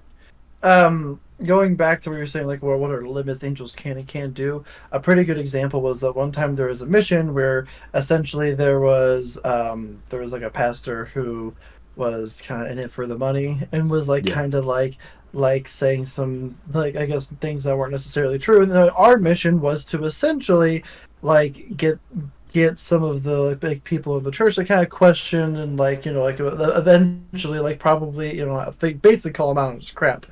So my character, even though he's a warrior and he was probably the worst discipline to do this, decided to manifest as a person checking out the church. And then basically sat down throughout the entire teaching and then waited for them to okay, does anyone have questions? And then, essentially that was, he asked some questions that essentially were hey, this doesn't seem right. Or if you look here, or just some stuff like that.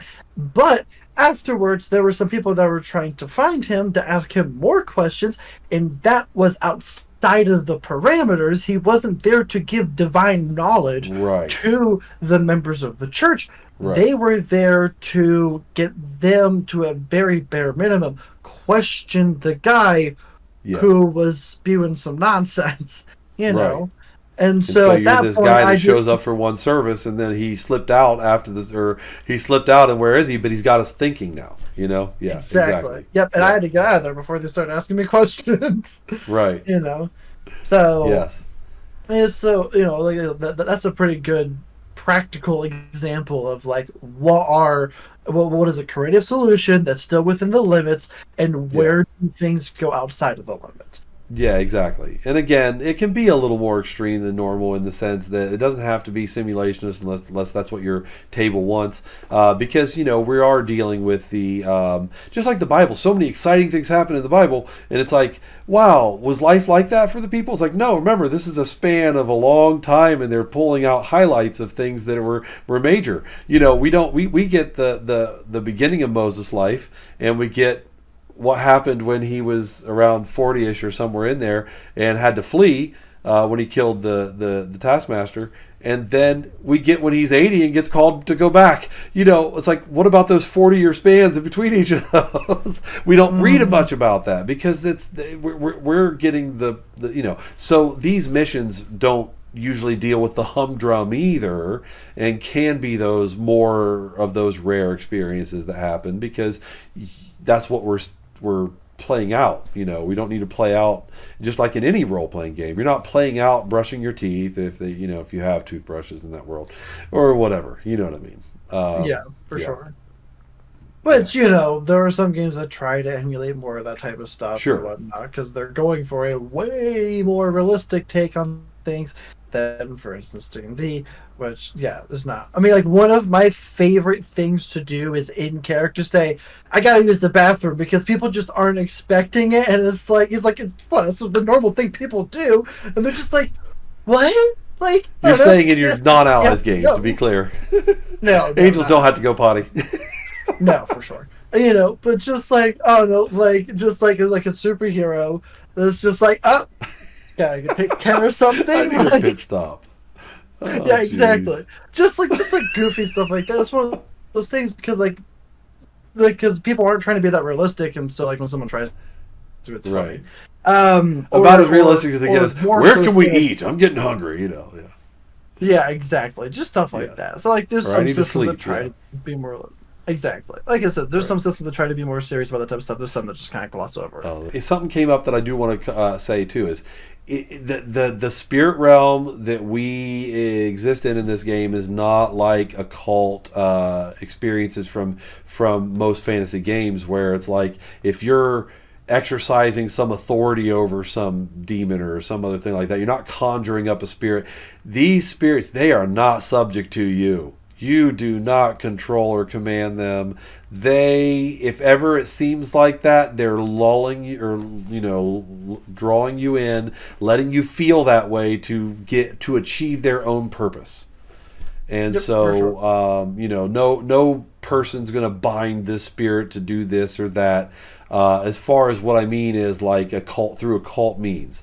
Now, the way we play out in the game is like, let's say some human may be trying to, in the authority of Christ, bind or command an evil spirit. They may have that authority, or we may, as the holy angels, be the acting out of that in the spiritual. So we may be the source of the enforcement of that, so to speak. And that's kind of fun to play out. But no human ever, through their own authority or through their own rituals or this or that, through something, incantation or whatever, actually exercises any authority over any of the spirits, good or evil. Why wouldn't angels constantly whisper advice to humans they are protecting? How much guidance is too much, if any? Can I have my players manifest and talk to them directly? So the manifest and talk to them directly, I'll kind of hit those backwards. That we kind of covered. It's like sometimes, I mean, generally, you're not going to be manifest in your full glory as yourself. That's going to be less common than ever manifesting. And a neat little thing, side note about that, is when you're manifested, the condition I said in your full glory, there is your glory is concealed. You can conceal your glory, and in that case, the enemy doesn't recognize you unless they get close enough or have a special ability to be able to detect you. They don't recognize you as a spirit either.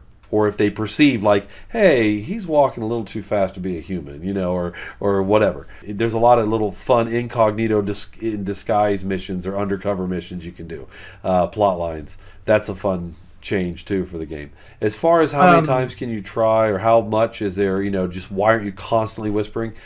Yep. It's interesting because I have a system that's similar to what I've heard MCDM with Matt Colville talking about in his. Mine is called objectives. He uses something, or he's testing something called patience and interest, because if you're trying to get somebody, he says, switch sides. Like, let's say you're trying to get this necromancer not to stay out of this battle that you're going to fight, then you might want to appeal to something of his interest and try and get him to stay out. But how long are you holding his interest as these interactions go on? And at what point does he lose interest and all that? But or his patience gets worn out, And so I don't have a system like that, but I do have a system in the sense of there are social interactions that you make. And that's the avenue you go to influence others, whether other spirits or humans. But with that, I have a system called objectives, and generally the host, generally privately to themselves, will determine when you're trying to influence somebody to do one thing or another. You will they'll determine how big of an objective, how many points that you can accumulate, how many points they'll need to achieve that objective, and they'll figure out, given the situation, how many attempts they might get, because you only have this window of time, or that kind of thing. So the objective system helps with that if you're using that level of play. As well. Also, the host can just generally say, look, the overload, you're just spamming. Here's what I'd do as a host. You're just spamming them with these thoughts, and they've kind of shut off and desensitized to it because they're overloaded at the point. They're not going to... And so, I mean, again, at what point are you making the game not fun as a player? So I think that some people can say, well, you shouldn't stifle the players. And I'm like, yes, but we're cooperating to make a fun story. And so I'm the host. I'm trying to provide the plot. You're players in that story, and you're a participant just the same as I am.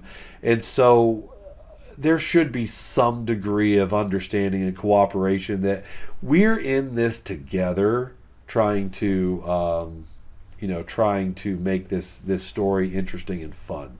And so if you're trying to abuse that as a player, you're not just making it hard on the host, you're also making it hard on the rest of the players, in my opinion. Mm-hmm. Now, if that's the table and that's what all the players want, then I, as the host, need to be a little more flexible and account for that. But, that's my thought. Anyway, my 2 cents. Yeah, there's no hard rule against it. That's one of those things where I feel like on the opposite side, particularly with D&D, you try once, and then it's well, does everyone get to try once, or is it just this person, or what do we do now? My absolute favorite compromise that follows the rules of the actual game is that there's one DM for a Delta Green campaign or his handler for a Delta Green campaign that I've been listening to, where one person tries and then he says another person can try with a negative 20 to their roll, which is bad. You can try again, but it's going to be harder because they could, but maybe if you came at it from a different angle or a different pitch, maybe, but it's I laughed because this was my experience. I'm not. This is not my reflection on the whole game. Although, I mean, honestly, I didn't play out of the tutorial area of it. I tried to. I played it. I bought it. Backed it. We haven't pushed ourselves to get outside the tutorial. But in that, one of the things we experienced with Paracle is an app-driven game RPG. They're trying to be, GM-less because it's narrative run by the app, and so in that, whenever there's a lock to pick, you can all try, and it basically it rolls for you, roll all of you, and if any of you succeed, then it works.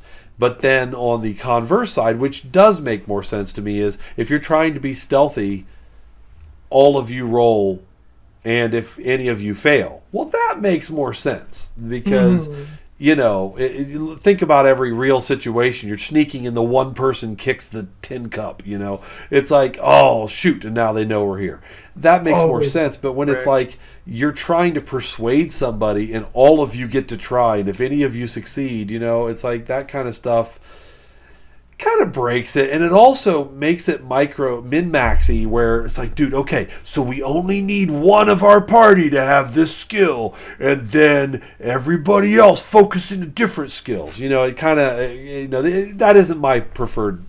I like players to feel free to overlap.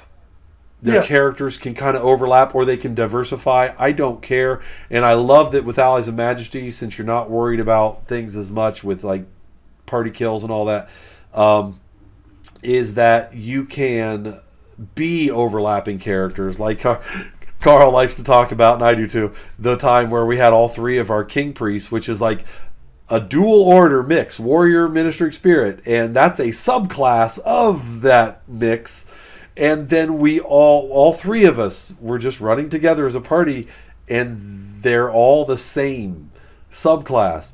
But we felt so different because of all the other ways you can build characters out, all the other options and ways you can customize. We were very different characters, even though we're all three of the same subclass. So, and like anyway.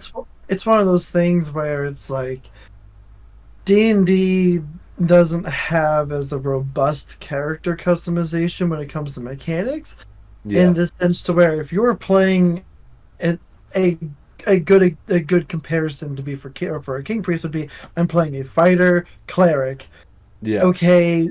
Yeah. So you're going to play very, very or a paladin, I guess technically. But anyway. That's true. Well, I was thinking, I guess paladins also have support, but either way, let's just say paladin. Like if you're playing paladin, then like you're going to play very similar to a lot of other paladins. Like and the thing is, like you might have you have your different subclasses, but that's like maybe 4 abilities you get by the time you're level 20. Like, come on. Yeah, exactly. I actually, Anthony, I did it. I figured this out, just so you know. This is me, there, with the 4 orders, and you could be any combination. So that's 15 character types. Well, with your choice of which will be your primary and your secondary basic attributes, that's 450 possible character options right there, not counting disciplines or anything else. Just from your order you choose and your primary and secondary attributes. Yeah, for sure. And it's one of those. Like I said, it's a way more robust system. Because I was talking about this with one of my roommates today. It's like D&D has one of, in my opinion, the most lackluster armor systems in anything ever. Like, it just does. Oh, I'm playing a ranger. Here are my 2 options, or rogue. Leather and studded leather. Right. Whoop-de-frickin-do. I got 2 options, and one is meant to be better than the other. Like, come on. Right, Like, that should be something I should be able to build my character around, or have that in mind, or so on and so forth. Like, it's just, no, that's just not a thing. Yeah. In that system. And so, like, as you mentioned, you don't have armor that you wear in allies, but allies, you can build a defensive character better than you can in, for instance, D&D. Yeah. Like, and the other thing is that, like, if you do build a defensive character in D&D, like, they're usually pretty boring. That's just kind of the way they are. Yeah. Like with allies, you can do stuff like counters or parries or Yeah, there's active so defenses. forth. There, Like, there, and if you defend yourself well enough, you can hurt the enemy. Your attacker, and so exactly. yeah, it's viable to not just delay. The way Carl says it is, he says you're in other games when he plays defensive characters, which he likes to do, but it's not fun. Is you're just delaying the inevitable. That's what tanking Yep. is. You're soaking up their attacks so that the rest of your party can live long enough to do everything. And Yep. Exactly. in allies, he likes that you are viable as a defensive character and you're contributing more than just by tanking. Yeah. Like a decent example, like, for instance, like Monster Hunter, like this, like the lance and shield is a viable weapon Yeah, because you're still doing damage yeah, even though your tanky is a get out. Like, yeah, you should be able to have that as an option. So, yeah. It's just a lot of your I'm not trying moves. to crap on D&D. Like, it has Yeah, its no, no, merits. no. It, Yeah, it yeah. does, but It's, it's one of those it's things one where of those there's things. How just can you not talk about D&D? It's this. It's it's like saying, how are you going to talk about search engines and not have Google come up in one way or another? You just can't talk about search engines and not say Google. Same thing with D&D and tabletop role playing games. So I mean, we're not necessarily trying to slam or whatever directly compare, but yeah, it's inevitable if you're going to have these conversations. And I think if nothing else, it's because it's the most relatable to people that are listening to us, because a lot of that's the most common game. It's the most popular game. Yep. So yeah. Yeah, it's kind of a benchmark. Yeah, it is. Yep. Yeah. Which, like, yeah, if your game is mechanically worse than D&D, then oh boy, you've done something horribly wrong, in my opinion. Yeah. So with all that being said, in my opinion, I enjoy playing D&D. I enjoy it because of the people. Okay, here's a great Yeah. example. I've been playing Halo Infinite with some of my friends. I'm enjoying it because I'm playing it with friends. It's not necessarily the best game, like, and I'm also enjoying it because it's like built to be way beginner friendly. But Yeah. like anyone who's a fan of the Halo series is like, this is this is not even comparable to like the older ones. Like, it's nowhere near as good, blah blah blah, so on and so forth. And I'm enjoying it because of friends. Like, D&D to me feels like how Halo Infinite would feel like to a lot of other people, to where it's like, I'm enjoying it because I'm playing it with friends, not because the game is a good game. Right. Okay. At least in my opinion. Yeah. Like Monster Hunter, I think it's a great game, and if I get to play it with friends, cool, even better. Yeah. Yeah. So, like I said, like that's kind of the way, like, I would compare it, at the very least from my personal opinion about it. I'm not saying it's an awful bad game. I'm just saying that, like, it feels kind of like I'm not going to say, you know what I want to do. I want to specifically set out to play D&D. You know what I mean? It's like I would much rather play Delta Green or I Mass hear or a lot of commentators or YouTube pundits and whatever say that similar things, to where and I hear it from other sources too, but that a lot of people play 5e because that's what other people are playing. And so Yes. they want to play with people, and so that's where it is. So I'm trying to make, with my app, just a quick plug in there. I mean, as you know, with the app, I'm trying to design it to allow that depth of a robust system, but also handle most of the crunch and tracking and things that make it feel heavier, and try and make it feel like a lighter game. And then that way, most anybody could pick up a JRPG and play it. Most anybody could get by. Fight, attack, or whatever. I get what that means, and then you choose which attack. Well, it shows me 4 options. Which one am I choosing? Your character could play like that in the app, where it's like, you're doing, it's guiding you through enough that you don't have to remember everything about your character. It's kind of prompting you some stuff, or remember to track everything. It tracks it for you. So I'm hoping that it will make the game more accessible even to new RPG players that aren't used to playing RPGs, and help them, tabletop RPGs, and help them break in and make it a game that people are able to just pick up and play with one another, even if you got a new player, you know? Yeah, for sure. And like that's the dream in a lot of ways. Yeah, but not by if, dumbing it down to where you're like, this game is boring. Why am I playing yes. it? Oh, because we got a new player. That's why. Yeah. Yep. Exactly. And like that's something that I've really liked about Delta Green, because like mechanically it is sophisticated enough to hold its own. Not nowhere near as sophisticated as like Allies in a lot of manners. Yeah. But it's pretty simple in the sense to where it's like I would like to, shoot a gun. Okay, here are the steps for shooting a gun in that game. You look at your firearm score. If it's a 70%, you roll percentiles, and if it's less than 70%, bada bing, bada boom, you hit them. If it's more, then you miss. It's as simple as that, because all of the skills are built around certain actions. Okay. It's not like, what does perception or investigation mean? Like, how do I apply it to this or that? Like, come on. Right.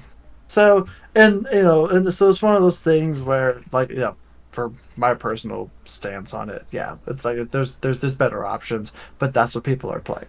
That's the way it feels to me. What might a player do to communicate to a human without appearing to them directly? I think we've also talked about this throughout. Yeah, we did. You can, like I said, you can speak into their spiritual ears, and then they hear it like a thought that's not their own. Another that I didn't mention is you don't have to necessarily. You can appear as anything, and you can appear visually but not audibly but not visually, tangibly, but not any of the others. You can do this in any mix you want. It's really your creativity is your limit. So like I've had, there was one where we were running and the subject was the human in it was Catholic, and the player interpreted that Catholics, especially maybe of older time or whatever, tended to be, the player thought would be more receptive to a sign, from God or something. And so he appeared as like a bird, and they had like a sun ray shine down or something like that. Like basically just being like a visually being a sign, to the person or something like that. I mean, you can do you can do all kinds of things. It's really your creativity that limits you. If you're not being creative in your thinking, then that's what's going to limit you, not the rules as often as it is. The rules will, if you're really creative or once you're used to the game and now you're like, oh yeah, here's all the things we could do. But especially for newer players, it's more the creativity that limits them than the game. Yeah, well, and also once again, we gotta keep within mission parameters. Exactly. Yep. Yeah. That's the biggest thing. That's what I meant when I was saying game. I meant also mission parameters. Yeah. Yeah, for sure. Are some concerns too epic or too mundane for angels? What kind of balance is there in this regard? Okay, great question. So, this one is really no. However, I like to scale it based on how advanced the characters are. I don't. I just say this to newer hosts, like people are one thing that's very common, and I get it. They're so excited. They're so excited to host to say, oh yeah, and I'm going to take all my favorite epic Bible stories and I'm going to make a mission over them, and then the characters are going to get to take part in Noah's Ark and all these things, and I'm like, that's cool, and you can do it. Just you may want to be creative, or you may want to hang on to that until they're a little stronger, because here's the thing: is you come out and you're parting the Red Sea, and you're fighting, you're holding off, not directly fighting, but you're dealing with the Egypt pursuing the Israelites, crossing the Red, or whatever, the Red Sea. You're going to you're going to like basically where to go from there. And you just have these characters that are straight out of the gate, and they're little. And first of all, it just doesn't make sense in the world for them to be the ones assigned to carry this epic thing, because your power doesn't match the power of the evil spirits that would be involved.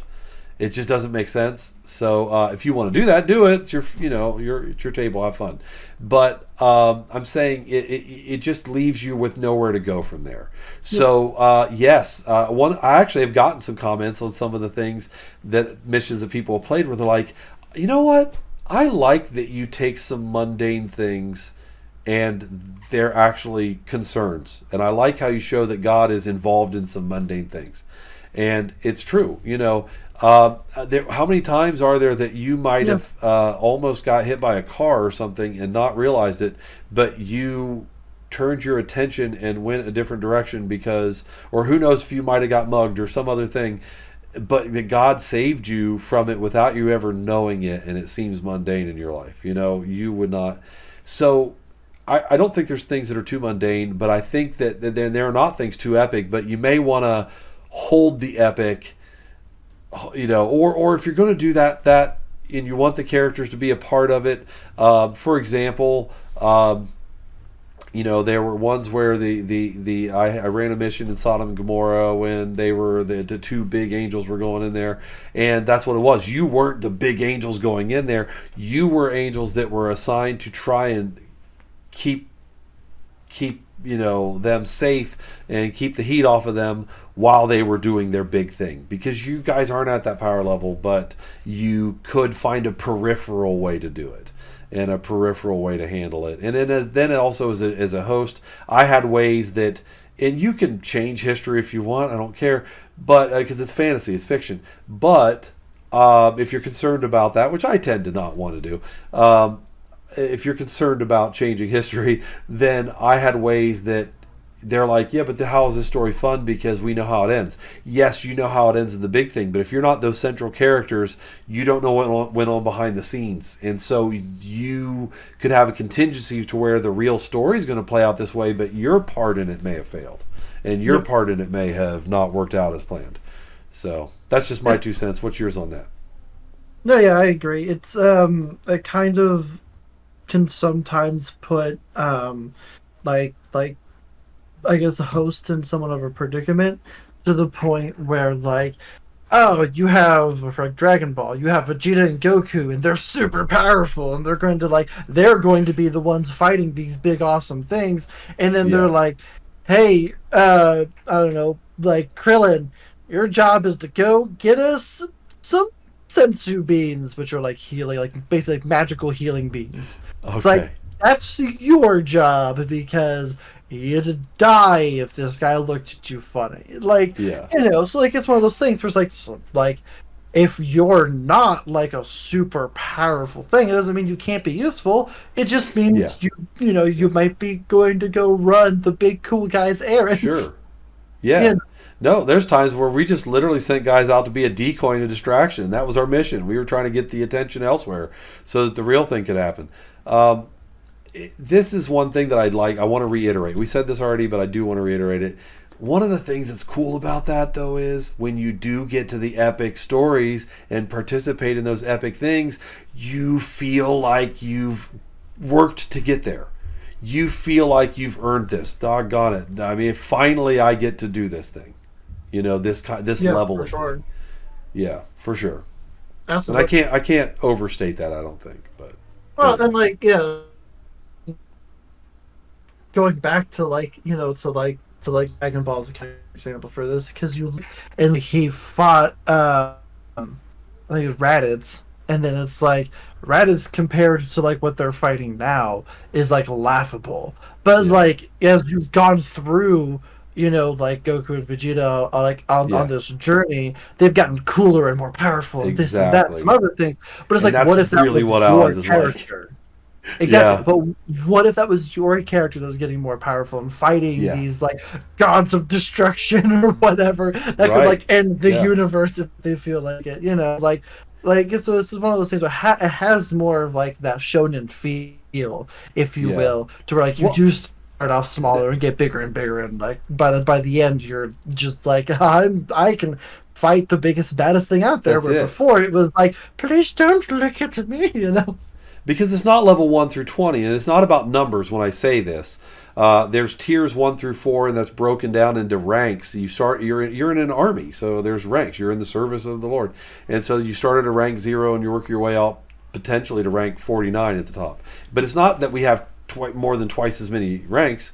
That's not the point. It's that you're in those increases in ranks. Like in your stats, your main 6 stats in D&D don't really go up frequently. You roll them at the beginning, and there's a couple times, but really the feats are more tempting, and you're choosing between a feat or an ability score increase, and you know what I mean. It's like, and it doesn't happen very frequently. In Allies of Majesty, remember, you are not bound by a mortal being. You're not a mortal being. You're not a finite material being. You are a spiritual being, and so there's no limit to the power you can grow to, and so we take advantage of that in the game.